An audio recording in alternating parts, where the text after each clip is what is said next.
Olá, meu nome é Fernando Figueiredo, sou diretor de desenvolvimento de negócios da Emitrix. Para quem nos acompanha aqui, para quem está chegando agora também, um grande 2021 para todos.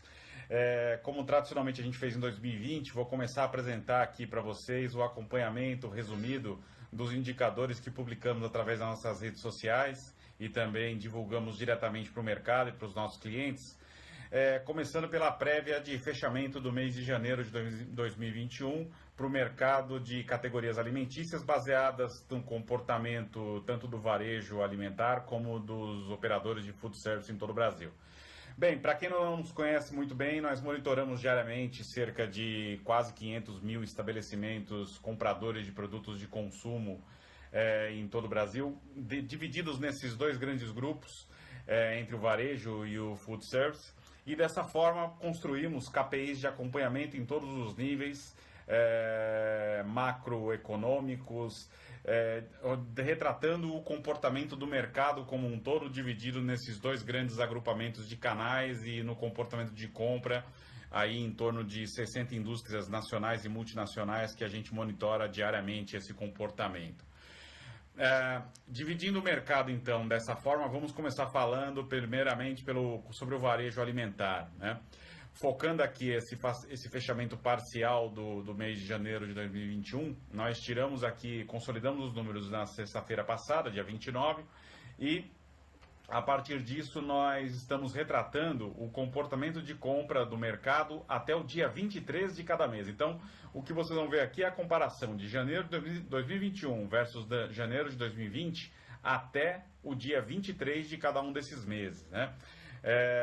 Começando pelo varejo alimentar, a gente pode ver que o resultado do ano começa, eu diria, dando uma continuidade ao comportamento do final de ano, que a gente percebeu claramente que esse aumento substancial dos preços em relação ao ano passado trouxe aí, apesar do crescimento de vendas em reais, uma queda em volume que vem se apresentando constante em relação a, principalmente, o segundo semestre. Até que em dezembro a gente teve uma recuperação tímida ainda disso, mas em comparação a dezembro de 2019, por exemplo.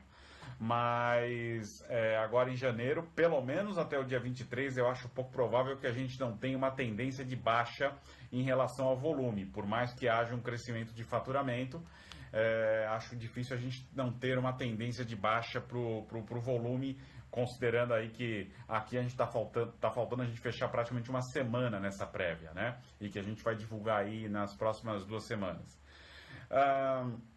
Quando a gente analisa a principal região impactada, sem dúvida é a região sudeste, que a gente percebe aqui como a mais importante do país. Naturalmente o impacto é significativo porque o crescimento de vendas ele foi tímido e o aumento de preço se apresentou, vamos dizer, representado aí comparando outras regiões, continua a ser talvez a região onde o aumento de preços mais permaneceu, né, para o varejo.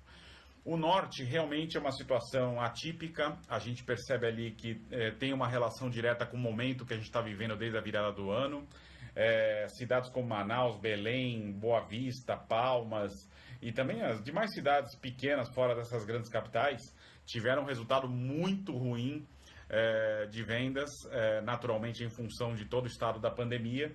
Somente Porto Velho, Rio Branco e Macapá tiveram resultados positivos, né? Então, realmente, essa região, a região norte, está muito atingida aí por esse cenário. A gente pode perceber que praticamente todas as cidades e todos os perfis demográficos, curiosamente, apresentaram queda, com exceção de 50 a 100 mil habitantes. Aqui não sei fazer uma inferência, pode ser um comportamento normal, mas por que exclusivamente essa região, essa faixa, não sofreu nenhum efeito tão negativo assim? Claro que a gente pode perceber que existe uma relação direta com o comportamento de preços, né? Mas mesmo assim é curioso, a gente precisa estudar isso um pouco mais a fundo para tirar alguma conclusão mais interessante aqui. Já o food service também apresentou um resultado bastante negativo. Eu diria que ainda dando continuidade ao efeito da pandemia, especialmente nesse canal, né, no geral, em todo o país praticamente.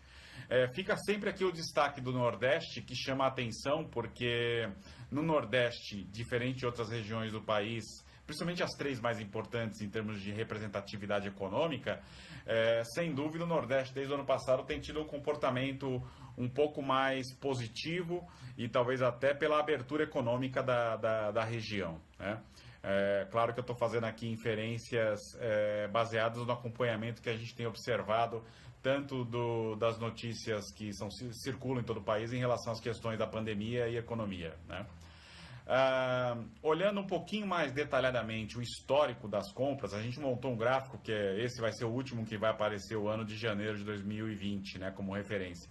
Mas aqui vocês poderão ver, diante dos três principais indicadores que a gente monitora, tanto para o varejo como para o food service, como evoluiu as vendas no mês a mês, sempre comparando o mês de referência aqui da tabela em relação ao mesmo período do ano passado. Então é janeiro de 2019 a janeiro de 2020 e qual foi o resultado de crescimento ou queda de cada um dos indicadores.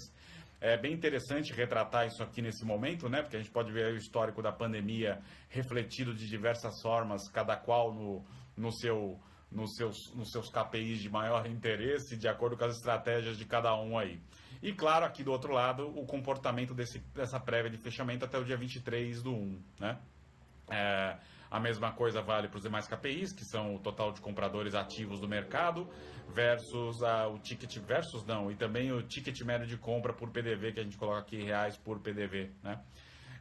Dá para perceber também aqui que em dezembro a gente teve uma recuperação, que agora ele voltou para uma pequena queda, né? Mesmo assim está positivo em reais, mas aquilo que a gente falou em relação ao preço, né? Então ainda o volume com certeza representa uma pequena queda também nesse indicador se a gente tivesse ele aqui. O food service também aqui para análise e observação de vocês, com o mesmo tipo de comportamento e acompanhamento. E o KPI também de total de compradores ativos, aqui a gente vê aquele retrato clássico do que aconteceu no momento da pandemia, né?